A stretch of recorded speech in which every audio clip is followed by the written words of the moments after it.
Good evening, Starkville. I'm Garrett Reeves. And I'm Hannah Huggins. Tonight, trouble at Chadwick Lake. Chemical imbalance or dangerous plot to deface the university. Chadwick Lake is a common location on Mississippi State's main campus for college students and residents to enjoy clean air and outdoor scenery. But recently, visitors of the lake have been experiencing more than just the scenery. Here's Jonathan Hubbard on site with more information. Good evening, I'm Jonathan Hubbard. In past years, Chadwick Lake, located over by the Joe Frank Sanderson Center, has been a pristine and scenic lake, a place to come after a tough day of classes and to finish your daily run. But recently, multiple eyewitness reports have been telling me that there have been strange happenings going on at the lake. I'm here with local professional speedwalker Madison Taylor to learn more about the situation. Madison, have you noticed anything strange going on at the lake? Well, I come out here every day to practice for my speed walking competition, 12 laps around the lake. And so I know the normal state of the lake, but I noticed that things have changed recently. Can you get more specific and describe what some of these changes have been like? Well, there's this awful smell. It's like rotten eggs or sulfur, like something had died. I noticed it during my practice on lap 8. And I've also noticed some algae on the surface of the lake. Thank you, Madison. As she stated, recently Chadwick Lake has taken on a very unpleasant odor. The culprit is believed to be local algal blooms in the area. Algal blooms are typically formed when an excess of nutrients, typically nitrogen and phosphorus, are washed into bodies of water.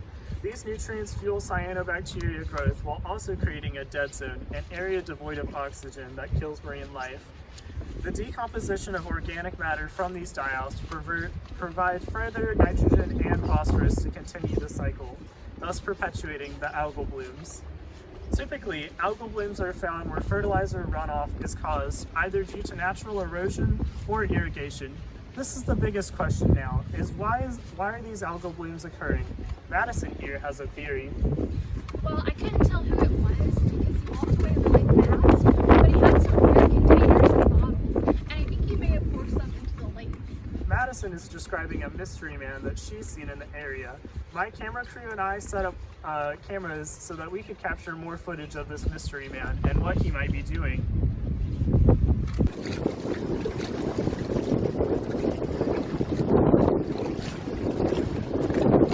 Sir, what was that? Sir, I'd like to ask you some questions, sir! As you can see, the man obviously poured something into the lake. Thank you so much for your tip, Madison. No problem.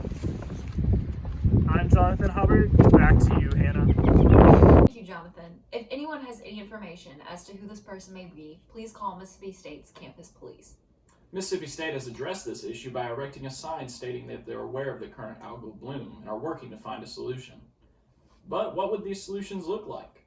Well, the typical response will include chemical algicides that prevent photosynthesis and kill any living algae. Recent studies have also shown that other bacteria can be used as natural algicides.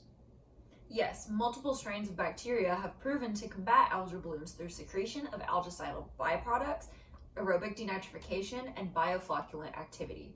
These bacteria provide a biodegradable way to deplete algal blooms and restore the natural habitat without the use of chemicals. While Mississippi State has not yet specified as to how they are going to fix this problem, the general public can be proactive in preventing this from happening by being mindful of the contents of fertilizer as well as disposing of them in safe ways away from bodies of water.